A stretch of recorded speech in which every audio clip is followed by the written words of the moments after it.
since graduating, I've been running a nonprofit where I help support students in the Pico Rivera area to attain a college degree. And I also support the college readiness and prep with my platform, Latino Talks College. And I'm so happy that you're all here and be ready to ask us all questions because that's what we're here for. So thank you, students, for being here. Yeah, same. I'm just going to piggyback right off of that. My name is Aiden. I am a 2020 graduate of the University of Wisconsin-Madison, but I am a New Jersey native. While I was at school, I majored in both marketing and human resource management. And since graduation, basically over the last little less than a year at this point, I basically worked to create what is now Access Scholarships. So it's a scholarship search engine, totally free student resource platform. So not only am I working to just highlight scholarship and financial aid opportunities, but also to highlight all sorts of opportunities when it comes to tips and tricks to navigating college and everything that comes with that, and also segueing into your career as well. So yeah, thank you so much. Okay, next. What's up, everybody? My name is Nicholas Torres. I'm a current high school senior at the Church Farm School located in Exton, Pennsylvania. And in the fall, I'll be a first year at Amherst College. I like to rep my swag, as you can see. And I am the Director of College Guidance and Executive Director of College for All program, which is a peer-led college guidance initiative. Shout out to Maisha, Afia, Ahmed, and Samaya, and all the other CFA scholars in attendance today. I see y'all stepping out. I see you. And yeah, pretty much I just finished my college process, and I did so much research, way too much research, and now I just want to share it with the world. So yeah. Hi everyone, good to be here. My name is Ileana. I'm originally from the Bay Area in California, and I currently attend University of California, Davis. I'm hoping to graduate this spring. I'm also double majoring in sociology and Chicano studies. Aside from being a college student, first generation as well, I also serve as a mentor with a nonprofit organization in the Sacramento area called Improve Your Tomorrow. And our mission is to increase the number of people of color to apply and go to college. And currently I serve as a mentor with juniors and seniors such as yourselves. So I share my experience going through the process and also helping my seniors with the college applications, the process, financial aid, FAFSA, scholarships, and just sharing resources such as FirstGenSupport and other platforms as well. So I'm happy to be here, and hope you could leave here with being more sure about yourselves, being more confident in picking your future school. Hey everyone, my name is Gabriella Carter. I'm currently a junior at Princeton University studying medical anthropology and pursuing 2 certificates in gender and sexuality studies and African American studies. Even though I went through the college application process a couple years ago, it literally feels like yesterday. And one thing that I was also doing while applying to colleges was applying to scholarships pretty prolifically. I was able to amass over 2 million. So definitely gained a lot of expertise along the way. In fact, this is a shameless plug, but Aiden and I actually have a scholarship that's open right now. So y'all should definitely go apply to that. It's worth $500, all high school and college students who are going to school in the US are eligible to apply. So I'm really just excited to be able to pass on some of the knowledge that I've learned along the way, because as a first gen student, this was not something that was easily accessible to me. Yeah, thank you so much for sharing that. Thank you to all the panelists who came here today. We really appreciate it. And yeah, don't be afraid to ask questions in the chat as well. We have really experienced people. So yeah, so really quickly, we're just going to go over our goals. So our goals for this panel is to introduce factors to consider when choosing a college. You know, everyone's priorities are different, and just because a school works for you doesn't mean that it works for someone else. So there's no such thing as one school works for everyone. And then share similar experiences. You know, many first generation low-income students don't have guidance, don't have like a parent or like someone they go to, or like sometimes counselors don't even like give us the guidance that we need and advice that we need. So we hope that this panel helps you, and we hope that with our panelists here who are wanting to share all these opportunities with you, you are able to ask them as many questions as you have in mind. So the college journey is really like, can really be defined by this like timeline. So we have college acceptances, and then that's where you make a list of all college that you are accepted to, and then just compare. You have to compare and contrast which ones you think will fit you best, and then choosing the college for you. And you know, you have applied and been accepted to these schools. Now how do you make the right choice? And I hope this panel helps you with that. And this can also be applied to juniors. You know, how do you decide what schools to apply to? This panel can also apply to seniors and juniors in that regard, because when you're choosing what college to apply to, you're also going to be like, what do I consider and what factors do I consider? Ms. Shaw, I think you're going to speak on this. Yeah, so when you're considering what schools you're applying to and or what school you're ultimately going to be attending, there are several factors, and we've narrowed it down into these buckets. Of course, there's a lot of factors, right? And it really depends on what you're looking to get out of the experience. Sometimes being first gen, I want to also acknowledge that you don't know exactly what you want to get out of it, right? So we hope that by presenting this information, it has you kind of thinking about, what is it? Do I prefer this? Do I prefer that? So getting to know yourself a little bit better throughout the process is also part of the experience, okay? So we'll talk about school size.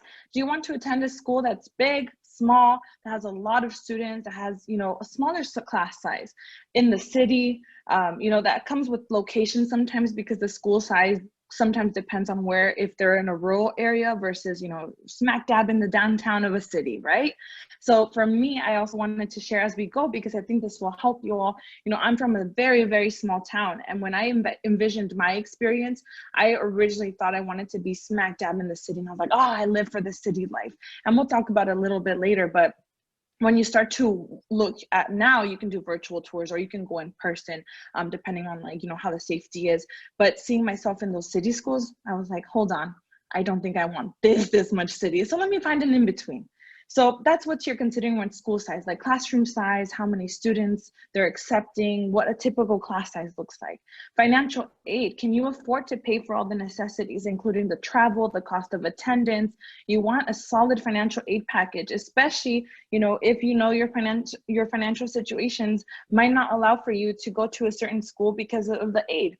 Obviously, you know, for example, Gabriela mentioned it, and scholarships are very important when considering financial aid, but we also want to be realistic, right? Are these schools really taking into account your circumstances and going to offer you a package where they're saying, we want you to come here, look at what we're giving you, right? So let's be realistic about what financial aid opportunities there are, while also being creative in how we're trying to fill in that blank or that space by using and looking out for and being proactive about scholarships. Also, an important factor is location. Are you comfortable moving far away from home, or do you really want to stay close to home? Do you want to be in a big city or a small town? I think a lot of the first generation experience as well revolves around that you tend to be closer to your family. Sometimes you don't want to be close to your family anymore, and that's okay. That's really you deciding for yourself. But sometimes you do want to stay close to your family because that's how close you are. So determining where you feel would be the right fit for you, and or I also wanted to share, you know, I'm extremely close to my family, but I made the decision. I want to go some far away, and I'm okay with going across to the East Coast. I'm okay with going to NorCal. It's all really up to you with how comfortable are you, especially for the juniors who are thinking about which schools you're applying to. If you're not sure, we encourage you to expand your horizons and apply to many different schools, and then have the options later. Then you can narrow it down if you really feel like maybe location was a huge factor and you want to stay closer. Resources, what resources does it have for you? So these schools, just like you're applying, they also have to apply to want you. They also have to show you, we can get you this. You want this career? Look at what we're offering. Being a first-gen student also affects, you know, the community and the community that's going to be there when you're physically there. So what resources does it have to offer? Maybe a Latinx or a Black student health or Black student union or mental health resources are really important to you. Again, some of this sounds very foreign and very new, and you're like, I'm not sure. But if it feels like something rings a little bell in there, then take some time to look into it and see what your campuses have to offer. I was also a big part, and I definitely, you know, all the panelists have a lot to offer. I just don't want to forget that part of the experience for me was at Stanford, we have El Centro Chicano, where through that, I found a home and I joined Ballet Folklorico. I joined mariachi. I was the resident assistant, which is the RA, like the person at the dorm who takes care and supports all of the 4 underclassmen years as your living, you know, support. So you want to see what these campuses have to offer. Are you interested in research? Are they going to help? Will you be able to get a work study job? So resources, will they support you through your experience?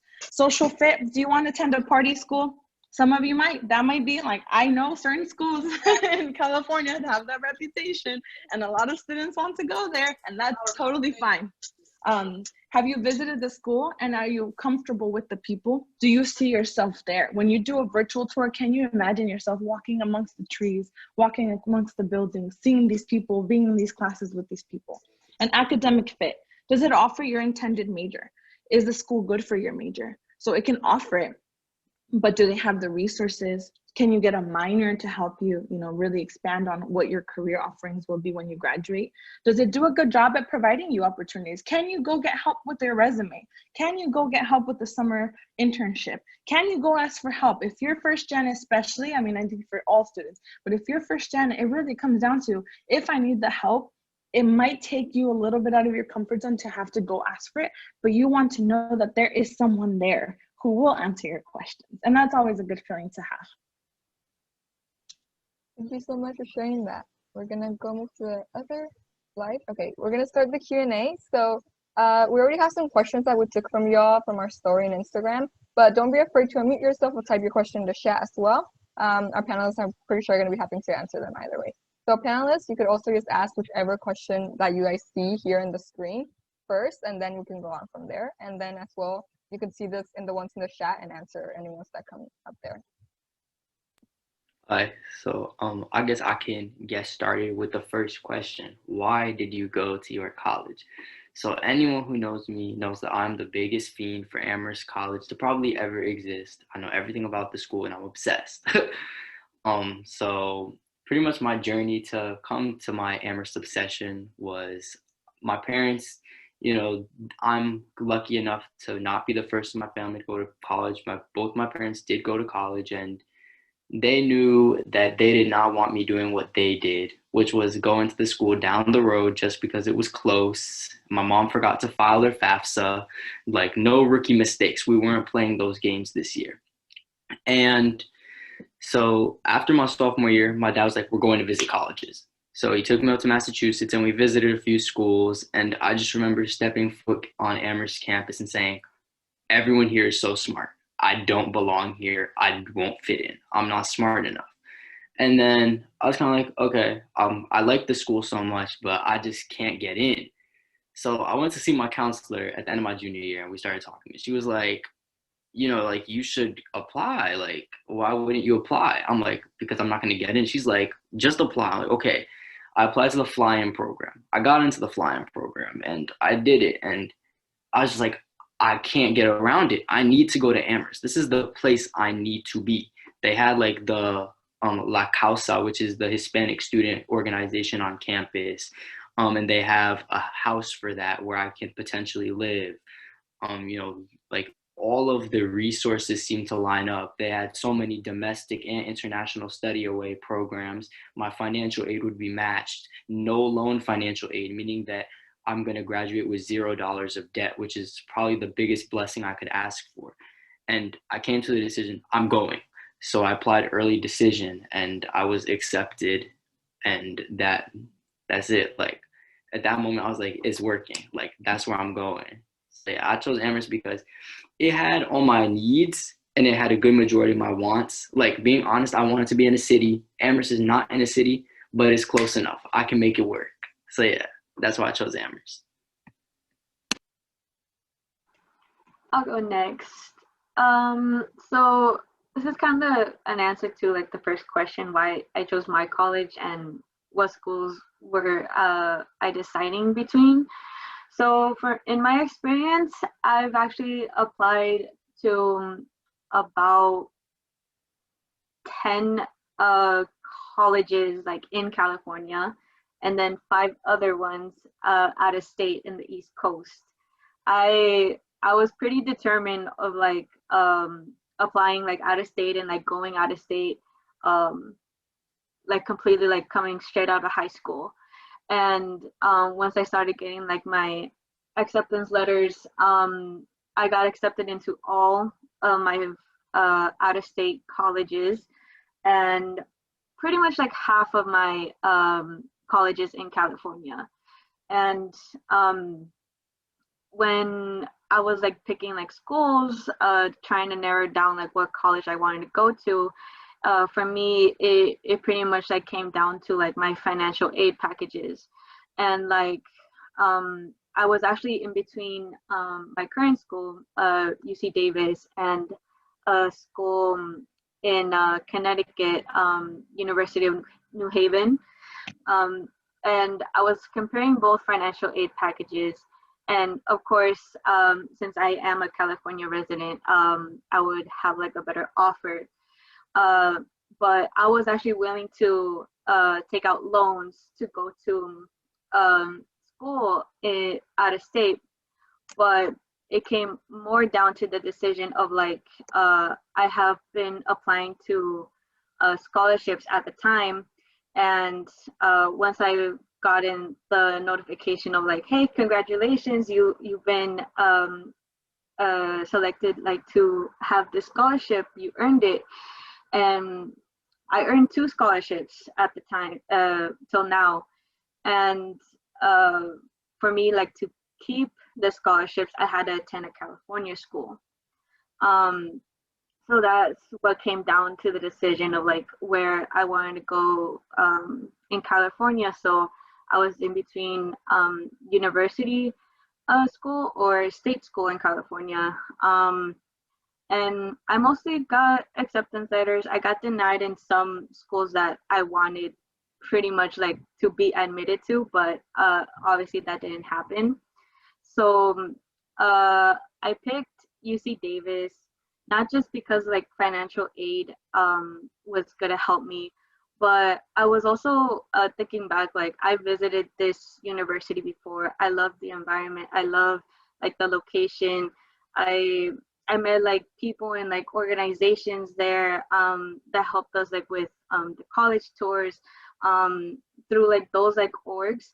Like now I participate in like and like the resources as well, like El Centro, where like all the Chicanx like students come together and like study together, or like Hermanas Unidas, which is like a Latina support group like in my campus.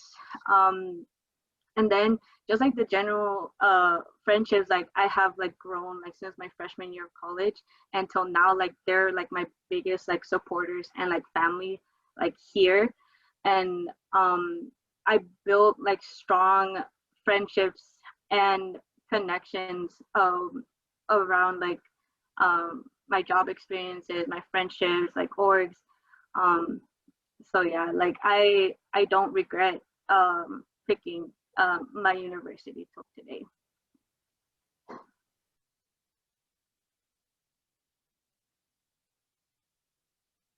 Does anyone else want to share why did you go to the college that you guys went to, or do you guys want to move on to another question? There's also some, I think, in the chat. I can actually offer something. I'm about to drop a link in the chat to this awesome tool that Niche has. And you basically like, it's called the Your Best Fit tool, and they sort through all the universities based on the preferences that you input, whether it's price, location, major, expected salary right out of college, and it will help you generate a college list. So definitely check that tool out. They just launched it and it's completely free. Somebody asked me privately, how did I end up majoring in medical anthropology? And I feel like this is kind of related to the college, like Your Best Fit conversation. I was choosing between Stanford and Princeton, and I ultimately chose to go to Princeton because it was #1 and it was on the Northeast, which is closer to home, which is Florida for me, than California. And I would be on like a different time zone than my family, which didn't really work with their working schedule if I want to communicate with them frequently. But when I was when it came down to the time where I had to declare my major, Princeton doesn't offer that many majors. I don't think we have more than 30 majors. And that's something that I didn't look into beforehand. And I also saw somebody in the chat ask about pursuing a dual degree. That's not something that they really do at Princeton. So it's great that y'all are asking these questions. And I would very much encourage you to like look up the specific schools that you're interested in to make sure that they have the majors that you think you want to do, or if you're not sure, you have the flexibility to create your own major, because that's not something that exists here at Princeton. So my choices were more restricted, but in high school, I did the International Baccalaureate program, and I was really interested in social and cultural anthropology. So medical anthropology is right up my alley because I'm really interested in health, especially mental health in marginalized communities, so much that I created my own nonprofit called Our Health Matters around that. And I'm able to do research now as a junior on like the potential health benefits of alternative healing methods such as psychedelics to help alleviate things like anxiety and depression.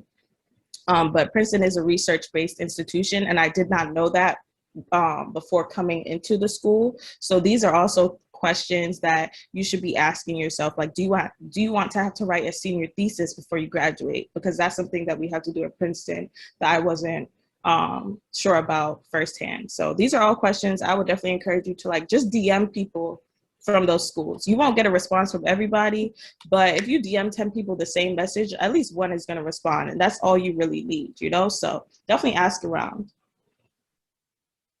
Yeah, thanks so much for sharing that. Yeah, I think it's really important.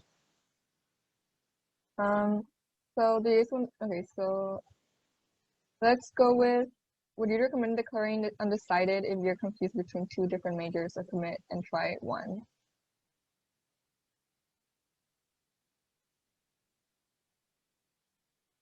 Personally, I wouldn't, but I'm just talking from my like experience, just because with my application, whether this is scholarships or college applications, I'm very intentional about creating a story that is succinct and that is cohesive and connected throughout my application. So I did apply for majors that I knew I wasn't really going to like pursue, but it made sense with my narrative, and I didn't really know what I wanted to do. So I felt like it would be easier to ask the specific answer the specific short response questions about why you want to pursue what you want to pursue if I actually just chose a major and kind of stuck with it. Because I'm one of those people where if you give me too many options, I'm not going to be able to settle down. So I just chose a major and then I went with that for my application. But you're not obligated to major in what you put on your paper.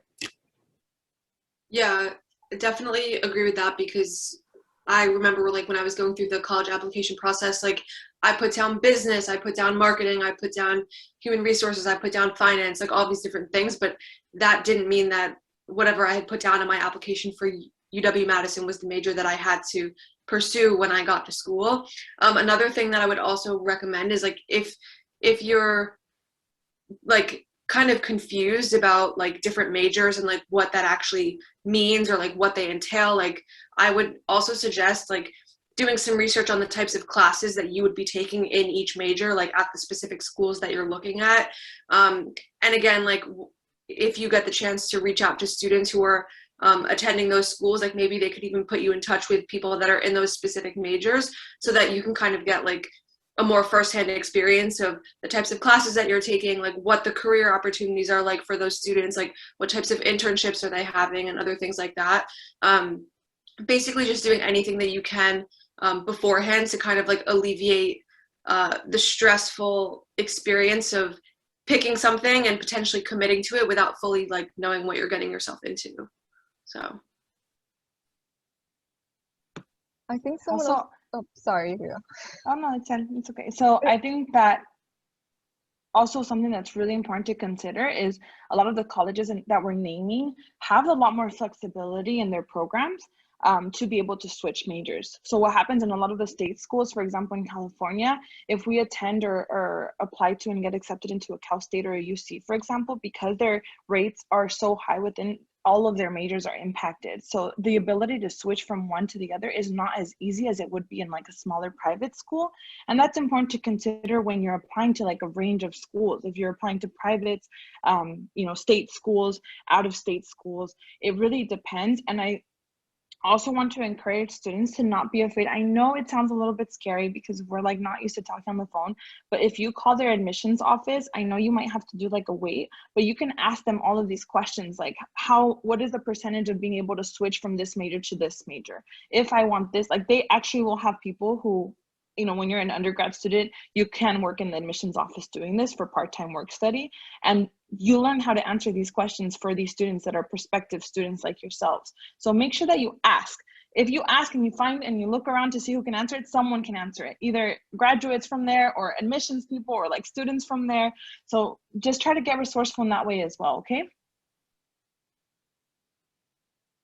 Someone also asked in the chat, what is the difference between a liberal arts school and a research university? Do you guys want to talk about that? I'm the biggest fan of liberal arts education in the entire world. I'm a biggest something in the world at a lot of things. Liberal arts schools, the reason I wanted a liberal arts school over a research university is because I did not want to have to compete with grad students for anything. I don't have the time or the effort to go against some like 24-year-old master's student or a PhD student when I'm 18. So I looked at schools that did not have any grad students on campus, and I realized that those are colleges, typically liberal arts colleges. I'd say that some of the advantages of research universities usually are location. A lot of the research universities that I think of, like the UCLAs and the NYUs, the location is key, right? And I found that they also have a lot of school culture, right? Like if you go to BU, you have D1 sports. If you go to Amherst, you have D3 sports, and D1 versus D3, that can be a big culture thing. But I did also find, and obviously this isn't true in any case, but I felt that going to a small liberal arts college provided more individualized attention, more relationships with your professors and your peers. And I also found that a lot of the smaller liberal arts schools were packaging better financial aid than a lot of the big research schools. But obviously that varies like based on the schools you are looking at. But yeah, I'd say like if you're not sure, apply to like both types. Like every list that I've ever suggested to a student has had big research schools, small liberal arts schools. And then if you know that you want both, Tufts University and Brandeis University are both tier 1 research universities, but they're also liberal arts focused. So the best of both worlds. Thank you for sharing that. Does anyone want to talk about more about that, or can we move on to another question? I think, do you guys want to talk about, is it worth taking out a couple more loans to attend my dream school and the subject of financial aid? So I can maybe go and answer part of that, and I'm sure someone else can finish it off as well.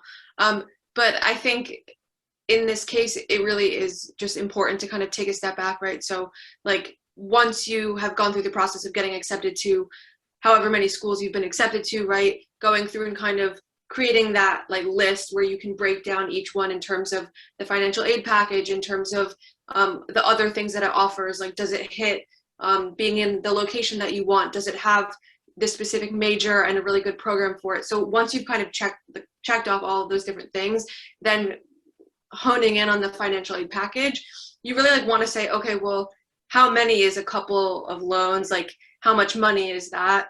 And like when you're thinking about your dream school versus maybe your second best school, like is the difference in the amount of loans that you would have and like how much money you're borrowing, like kind of thinking about it as like a return on investment in a way of like, does attending your dream school and having like potentially being in more debt, like is that going to like where is that going to leave you versus maybe attending your second best school, which had a lot of other really good things and maybe the financial aid was a little bit better? Where does that leave you? You know, so kind of just really looking at both very specifically and making a balance, you know.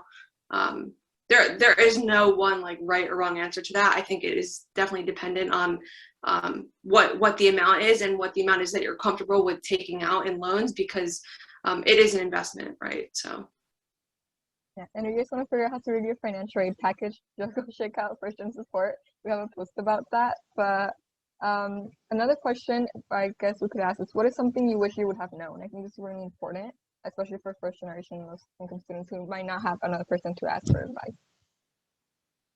I can take this question first, and it's kind of related to the last question we were answering. I wish I would have considered more so the cost of going to certain colleges, and not even just talking about in terms of financial capital, but also social capital, and just my sanity and mental health.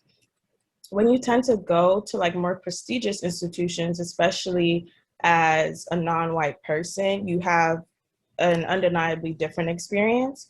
And I feel like that is something I didn't know beforehand was going to be so important, especially since I came from an area that is predominantly minority. And then I was thrust into an area that's predominantly white.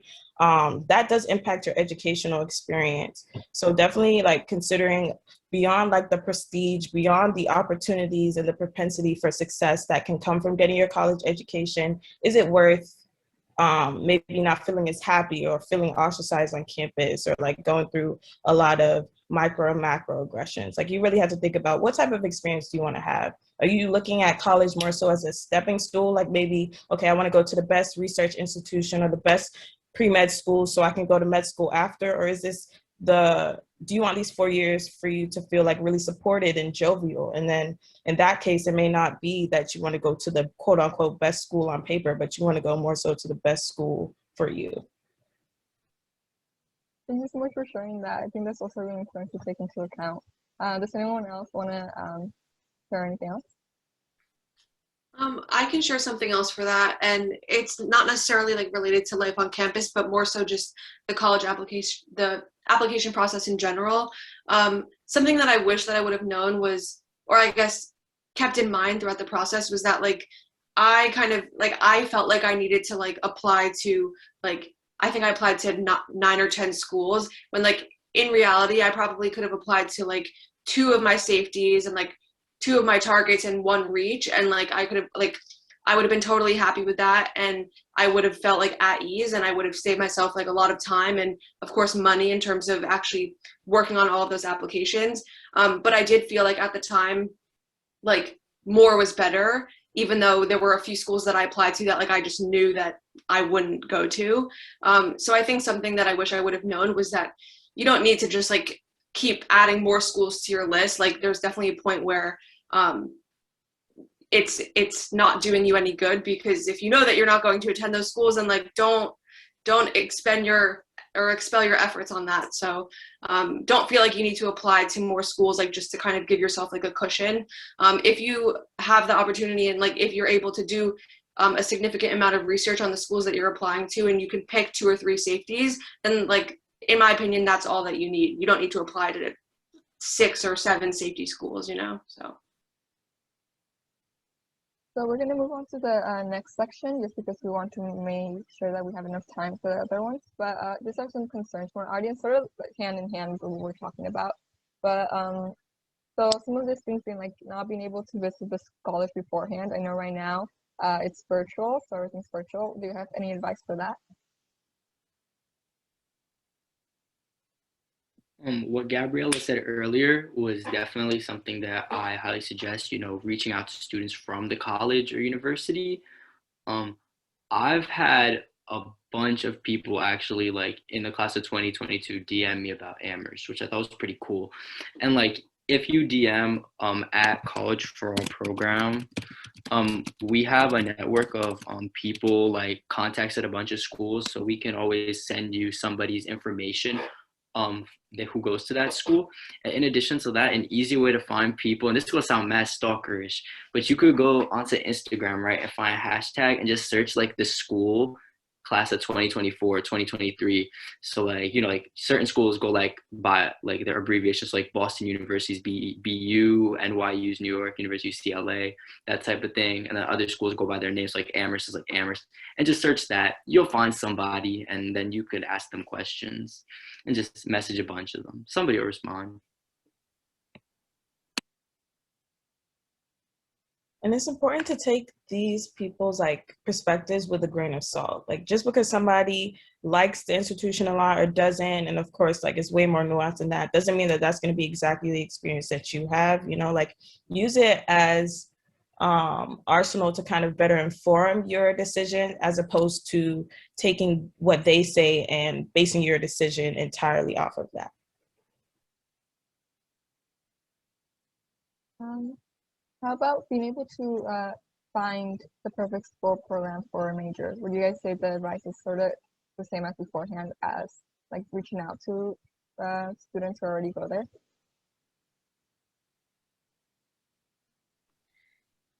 Yes, but I would also suggest, like I know that Gabby had mentioned, Niche's college fit tool. Like, I remember when I was going through the process, like I knew that I wanted to study something within business, but I wasn't I wasn't quite sure what.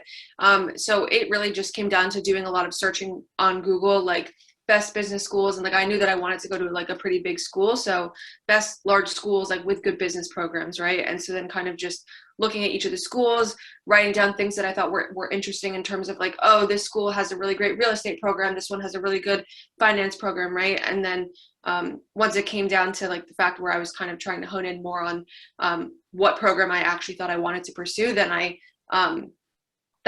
that was something that I had to significantly like take into account, because the two schools that I was deciding between, like they had really great business programs. One was a bit more competitive, one was a bit like not as competitive, but not as it wasn't as like nationally like recognized. But it just came down to like which one I thought would be better for the very specific program that I knew that I wanted to go into. So You sort of touched upon this, but like, do you guys want to share how did you decide what factors were important to each of you individually?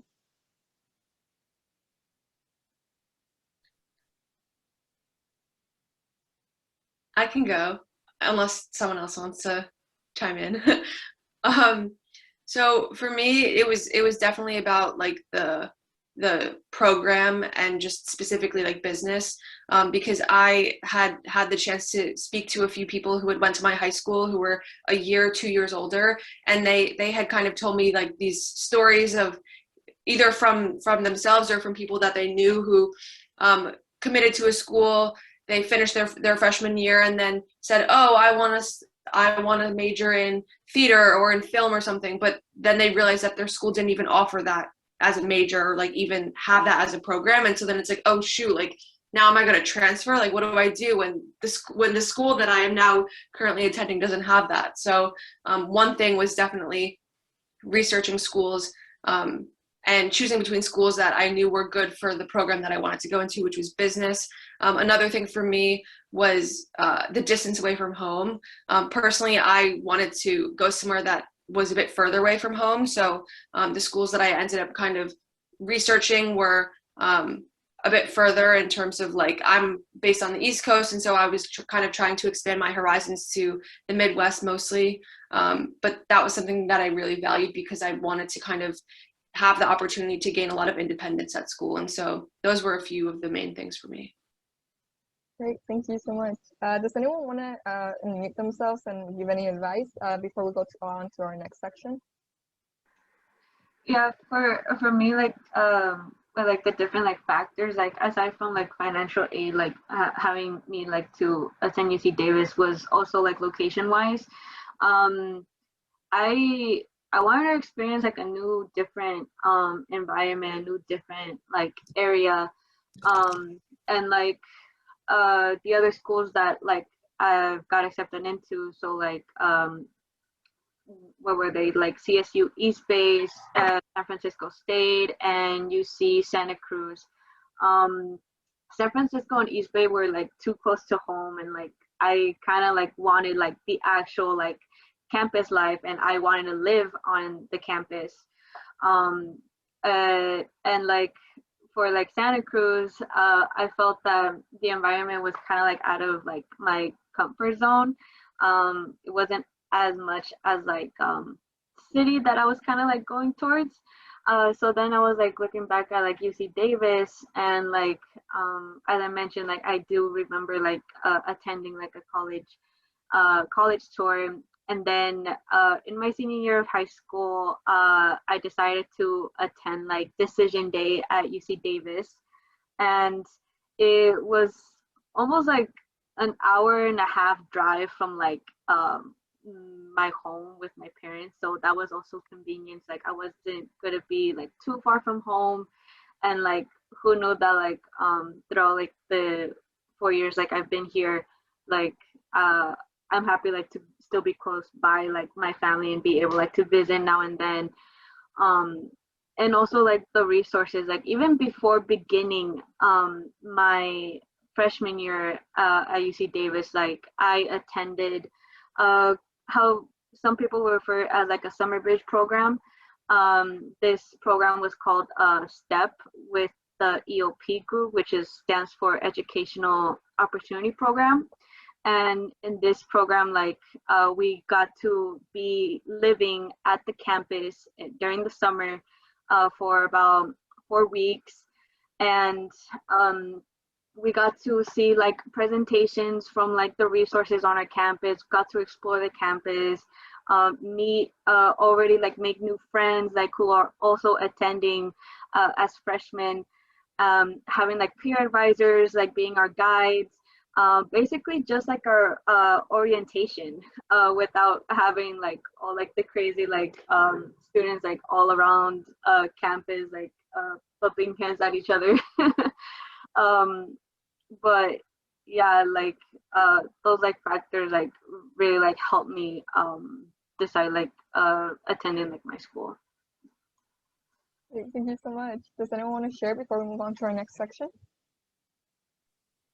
I'd like to share something. So in addition to like what's already been shared, one thing that a lot of students don't know, a lot of students that I work with, is that you can negotiate a lot. So like, for example, I'm seeing in the chat, a lot of students are trying to decide between 2 different schools. If, for example, the school that you really want to go to more than the other school, maybe the financial aid package isn't as good, you can reach out to the financial aid office and explain your situation, obviously writing like a really nice email, you know, make sure it's professional. But a lot of students don't do this and they just sit back. And I remember like Princeton was one of my top 2 when deciding, and I went to the admissions, to the financial aid office and literally sat there and negotiated and talked to, and they lowered, and this is crazy because, you know, thinking back to that, so I've helped a lot of students really craft these nice emails, or you can call and they will work with you. Obviously, sometimes we might hear a no, but if you don't put yourself out there and ask, we won't know. And then in your applications, there's a lot of cost that other panelists have mentioned as well, like for taking your exams, there's always fee waivers. So if you're part of a college prep program like EAOP, or the CalSO programs, for example, being a part of those programs in California, but I imagine in other states as well, you can, through that program, get a code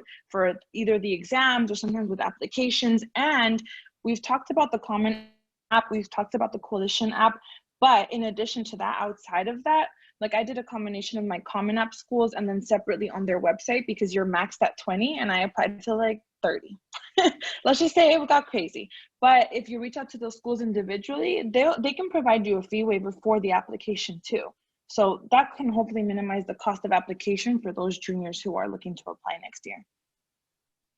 You brought up a great point, and like appealing your financial aid is not something that stops after you like get into your college. You could do that every semester. Every time I get my financial aid, the financial aid office knows me because they know as soon as they give me my award, I'm gonna appeal it, and every single time I've gotten more money. So you could definitely keep doing that while you're in college.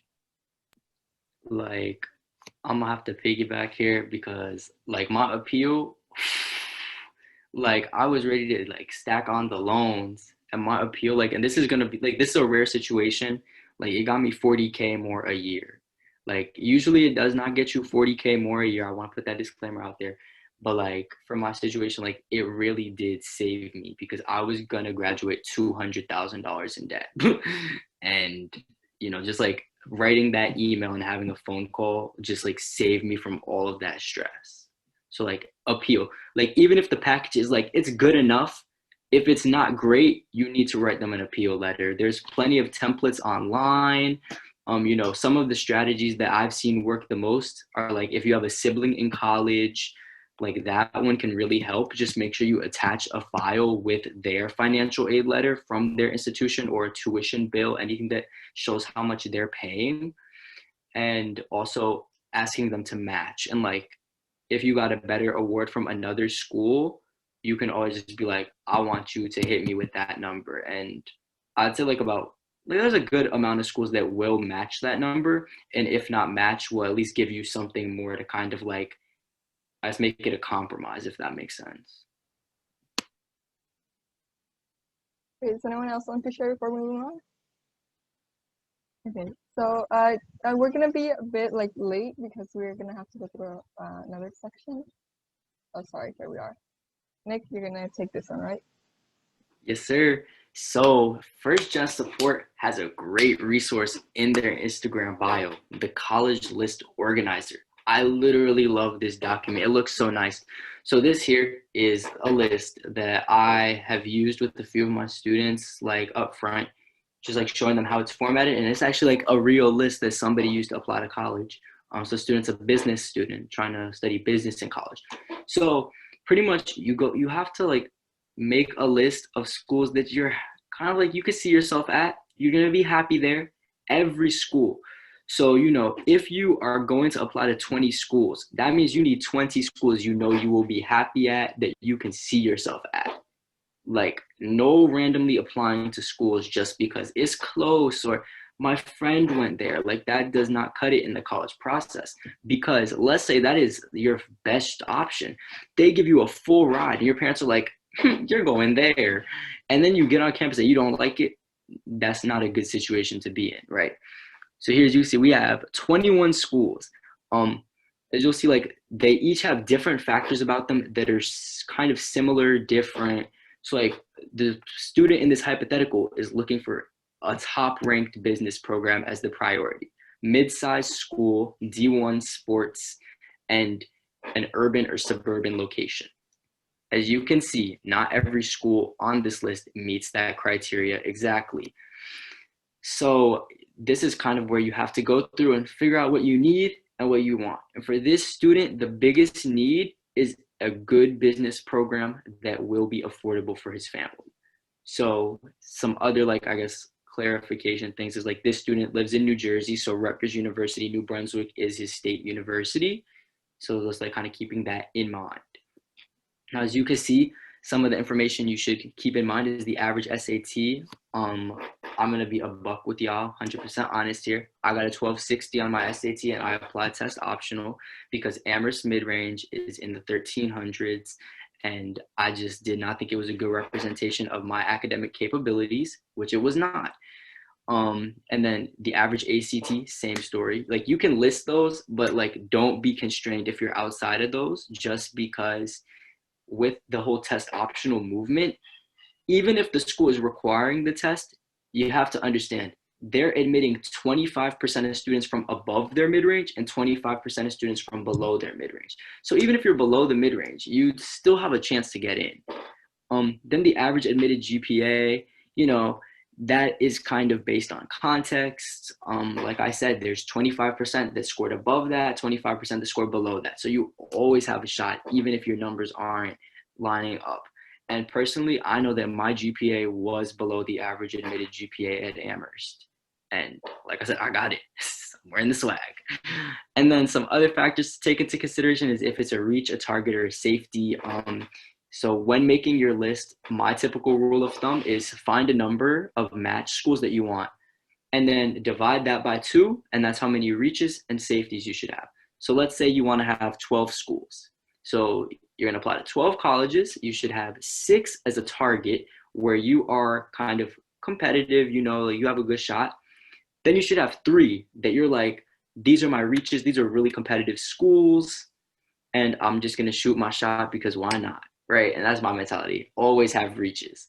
And then 3 safeties, likely admissible, whatever you want to call them. These are places where you are above the mid-range. In terms of your GPA, if you're sending a standardized test, you're above the mid-range. The acceptance rate is above 60%, and you are pretty confident that you will get in. Now, one thing I will say is a safety school, like, you need to be careful with them because you don't want them to think that you're using them as a safety school. Like, I have a friend who got into Harvard, and man got waitlisted by Trinity College, a 33% acceptance rate, waitlisted him. He was so offended. And I was like, did you do an interview? No. Did you do a virtual tour? No. Did you go to an info session? No. They knew you were not going to go. So why would they accept you? And in a hypothetical that he didn't get into Harvard, that is a really rough situation to be in. And, your safety school saying no. So make sure that you are taking every school as seriously as you would take your top choice. That is like, if there's one thing you get to leave this meeting with, I think that might be it. One of the list, of course, we leave with a lot of things. But, finding schools that you are so passionate about, even if it is your safety, that you can see yourself on that campus happy, you're doing the tour and you're like, I love this. That's where you want to be at. Can I add something, Nick?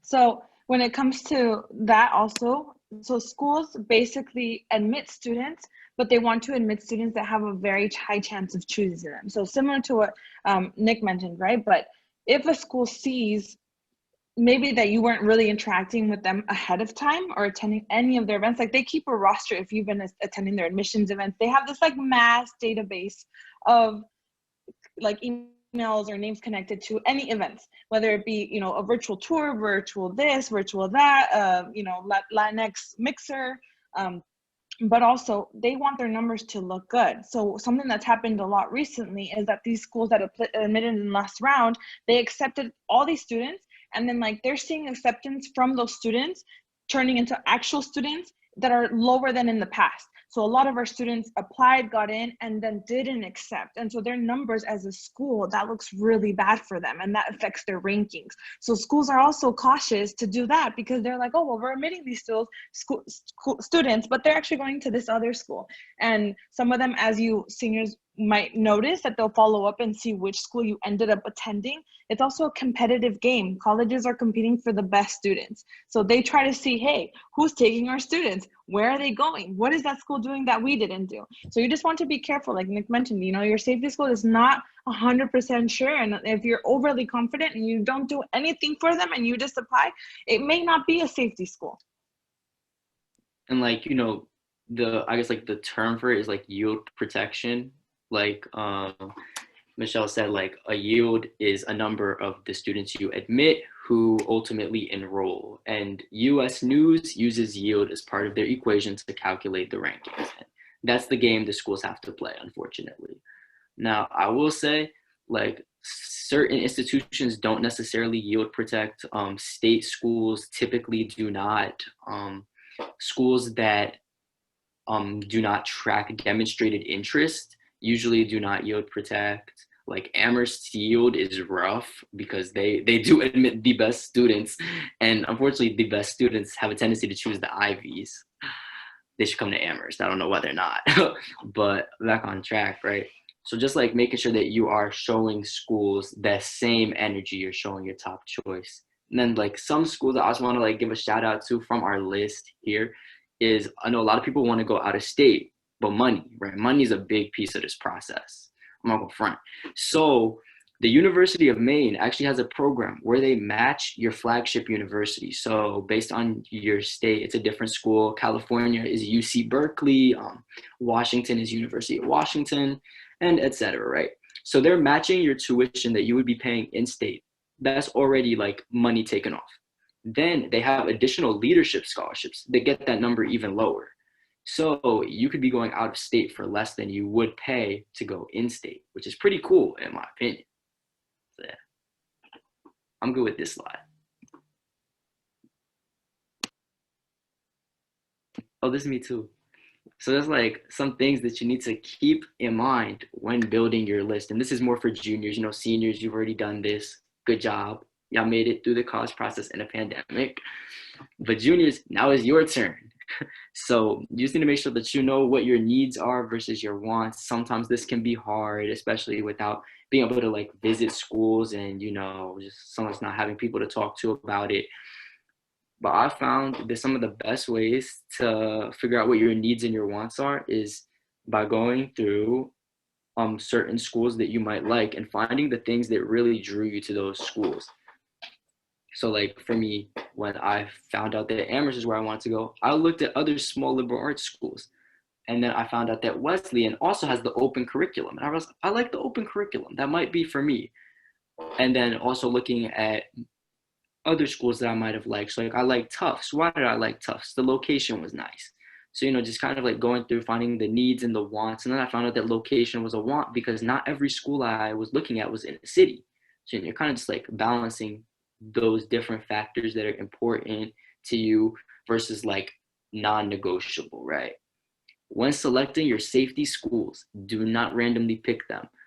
I'm like, I know that my parents were like, oh, just apply to Seton Hall because it's down the road. And for those who don't know, Seton Hall is just like a school in New Jersey, Catholic school. And I applied because my parents were like, do it. Could I have seen myself there? Not really. I just wasted a spot on my Common App, to be honest. Like, I wasn't going to go there. I couldn't see myself there.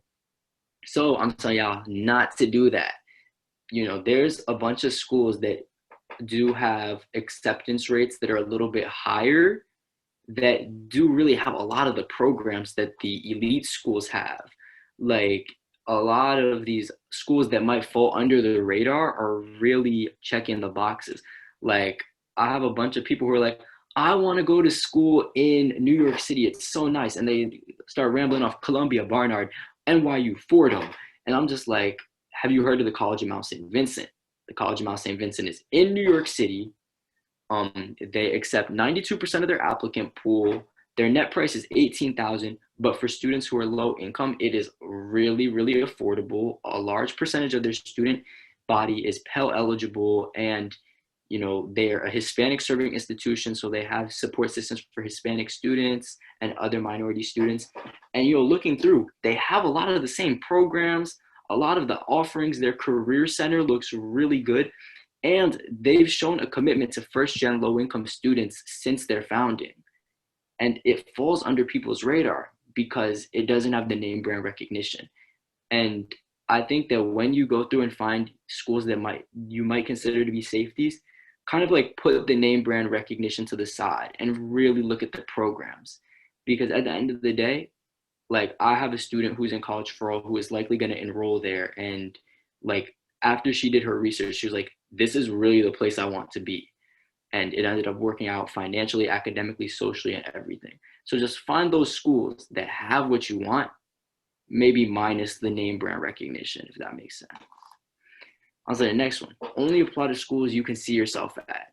So like I said, like walking with the trees, seeing yourself on the buildings, interacting with the people. That's what you want. And you know, the next one is being happy. So you could see yourself on a campus. You could be surviving but not thriving.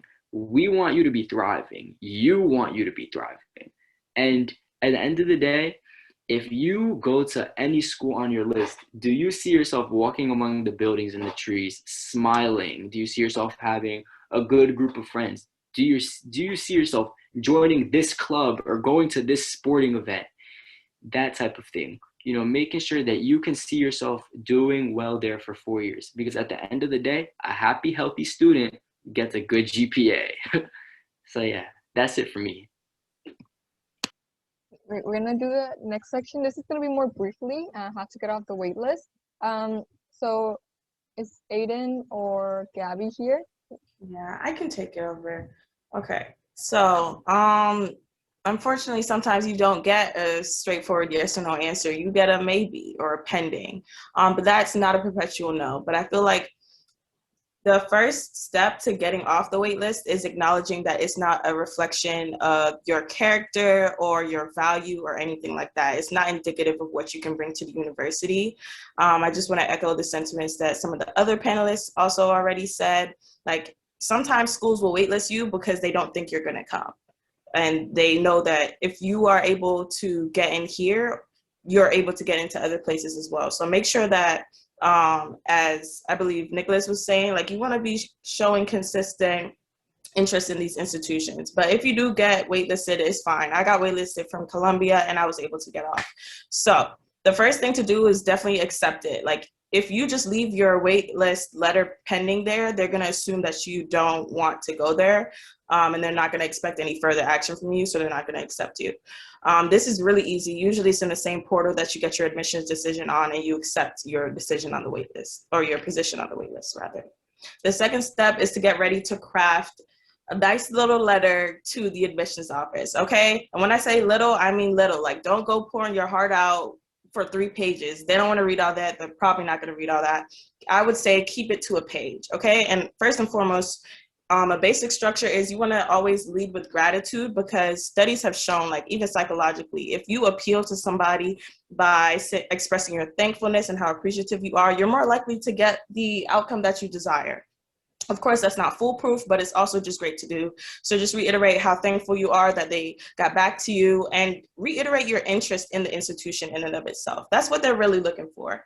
You know, they want to make sure that this is even though you got that waitlist decision, has this changed how you view the institution? Probably, but they don't need to know that. So in the letter, definitely just let them know like what you like about the school, why you would like to see yourself there, things like that. And the more specific you can get, the better. Like if you remember applying to a specific major, try and find a professor in that department and then be like, oh, I would love to take their class in this, whatever. Like just to show you're not just doing surface level research. Then you also want to give them an update on how you're doing. If your GPA went up, that's something cool. You can know if you like won any awards or won any scholarships. That's something you can definitely include in your letter. I made sure to tell them that I was a Coca-Cola scholar, that I won districts for track and field, and anything else that I talked about specifically in my college application, I let them know the progress on that.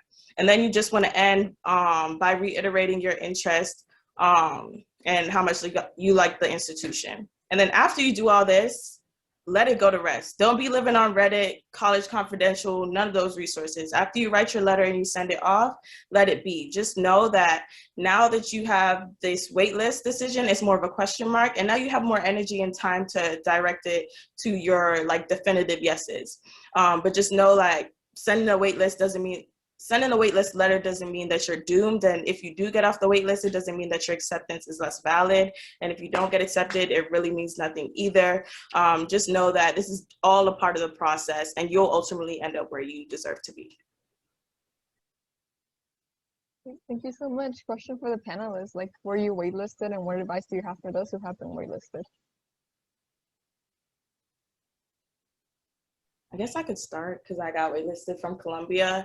My first piece of advice would be definitely to check your ego, like whether it's deflated because you feel like you should have gotten into that university, or it's deflated because now you feel like invalid in all of your other acceptances or all your other achievements. Like just know that this is completely separate from who you are as a person. At the end of the day, your applications don't show every dimension of your livelihood and who you are. And just because you got waitlisted from one school doesn't mean you won't get accepted to another. I got waitlisted at Columbia, but I got into Princeton. I got into Princeton, but I got denied from Harvard. You know, like every school is looking for different things, and they're looking to cultivate a certain type of class. So compartmentalization is definitely very good. Once you do that waitlist letter and you take care of all of that, table it, and then worry about the things that are more definitive in your life. Yes, thank you. So I think that's all. Yeah, thank you so much for joining us. It's like I appreciate all of you. Make sure to join our Discord server. So it hasn't come out yet, but it's like the first time we're announcing it. So we're gonna have a Discord server where you can get help and insight for college applications. Oh, yeah, Michelle. Sorry, Ted, I did not mean to interrupt your beautiful explanation of all the resources because it's amazing. I wanted to address the question quickly about study abroad, because that was something that we did not talk about during this panel, but that was extremely crucial for me in deciding to attend Stanford. So I looked on their website, I asked current students. I was able to go to Chile, so I did an entire semester abroad in Chile, and then I did service in Ecuador for 4 months. I did service in Guatemala for 2 months, and ever since then, I've been able to travel a lot, and like that really fueled my passion for traveling and doing business. And I'm, currently more focused on like social psychology from that experience, because those experiences were so important, and those are lifelong relationships. So if you're someone like, I grew up in a very small family. I would say we're very close, and a very small town. But when I said I'm going to college, I am expanding my horizons and I want to go abroad. Like I want to do everything. And so that opened me up to really thinking about certain schools that I might not have considered, and to, maybe on my priority scale of applications, bring to the forefront the schools that would offer me study abroad opportunities that match that interest. So it's just important to check out their website and ask students what their experiences were. There's a lot of things on admissions pages that you can see what locations that students go abroad, like how many percentages of students from their student body goes abroad. So all of that is worthwhile to look into for a lot of, you who are interested in that. Great. Yeah, Like, thank if you I so could much. just like quickly add on to that, one thing that you do want to make sure you're checking for in study abroad is if the school is matching your tuition, because you want to make sure that you're paying the same amount or less than you would be paying on campus. Like, because I've heard like sometimes I go to the panels and they're like, sometimes you'll pay less than you will when you're on campus. But like that means that if you can pay less, that means that you can pay more. Whoa, whoa, whoa. So like make sure that you're like checking those types of details. And the other thing to keep in mind is a lot of schools do have set partner programs, but if you find out that there's another program that's being offered by somewhere else, you can always go to your office of study abroad or studying or whatever they call it, and ask them if they can consider that program for credit, because I've heard that various schools will consider non-partner programs and vet them, and if they are adequate, give you course credit, so you'll be on track to graduate. Hope that helps. Really quickly, I know we're wrapping this up. You don't only have to study abroad within a semester. You could do it over the summer if you would like. I wasn't able to do it during the school year, so I studied abroad in Peru for 2 months and then Tanzania for another month my freshman year through different internships over the summer. So that's also a possibility. Yeah, great. Thank you so much for sharing that. And yeah, like this is the end. Thank you so much for joining. Make sure to follow us at Instagram. We have Discord, we have LinkedIn, and if you guys would like to fill out the feedback form, and also panelists, you guys want to like put your social media or your organizations in the chat, that would be great too. But yeah, thank you so much for like taking the time out of your day to join this panel. Thank you for organizing this. This was awesome. Thank you for all the students for coming out. You're a lot more proactive than I was like before my senior year. So hats off to everybody here. We will also be like addressing some questions in the chat after this. If you guys would like, if the audience would like to stay. But we also have in Instagram, we have a bunch of opportunities and templates and a bunch of things in FirstGenSupport. If you guys would like to check that out. Yeah, so quickly pulling like some questions in the chat that I noticed that kind of went by. I believe somebody said that if you get rejected from your dream school, would reapplying for a transfer after 2 years show continued interest in the school and cause for a higher possibility of getting in? So I don't know if any of our panelists would like to take.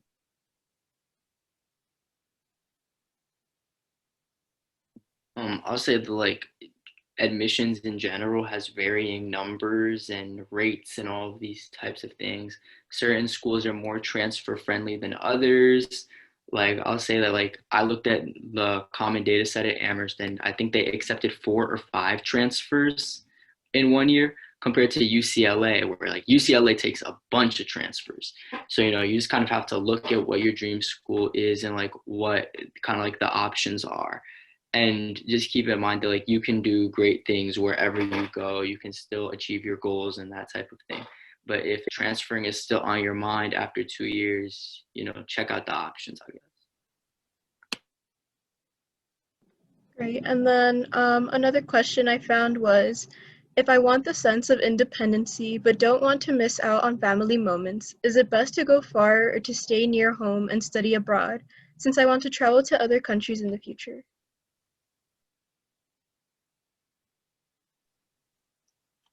I would like to share my experience. So I went from Southern California to Northern California, and I feel like that gave me a really good balance of being far enough that I had super amount of independence. I had friends who were from like an hour or 2 from Stanford, and they always felt like there was this pressure because they were close to their family. So you might not relate, but if you're close to your families or your parents are like kind of insinuating that they'll expect to see you often, it was hard for them to say to like not meet up over the weekend for student groups and things like that, because they would want to go home and they would say like, I feel guilty if I'm not going because they're so close. And it's true, but I do encourage students to use this opportunity. It doesn't mean if you're going far, it doesn't mean you love your family less. And that's something that as a first gen, we really have to struggle with, right? We have to decide, is our parents also have to accept that we have to go far away. And I have a lot of especially, like working with Latino students, I would say it happens a lot with my female Latinas, that our parents are like, oh, well, you can't go because you're my little girl, so you're staying close, but maybe your brothers can go.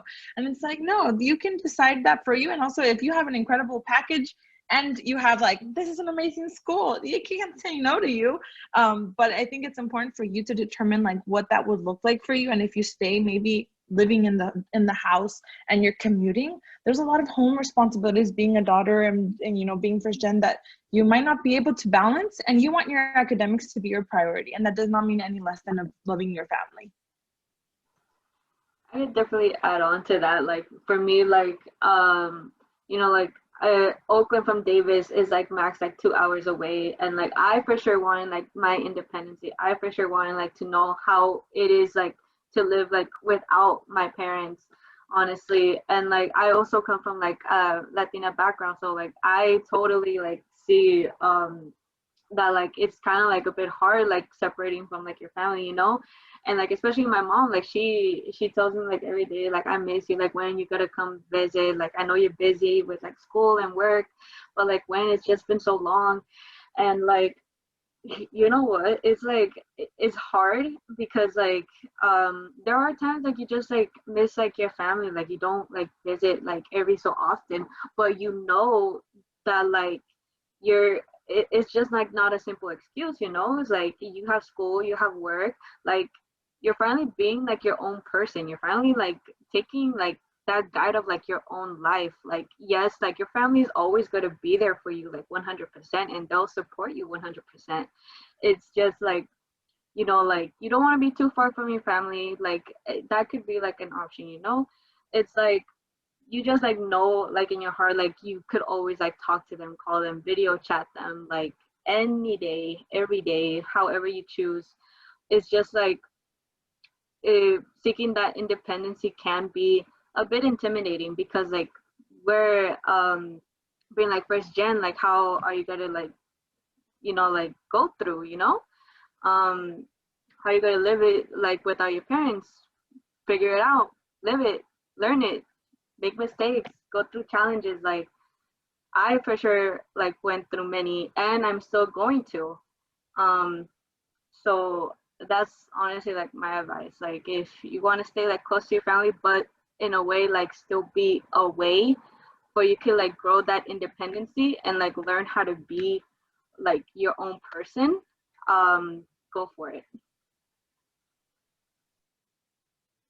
I think that was the last question, but thank you everyone for coming by. We really appreciate it. And yeah, thank you so much for our panelists. We actually would like to take like one last picture before we end this meeting.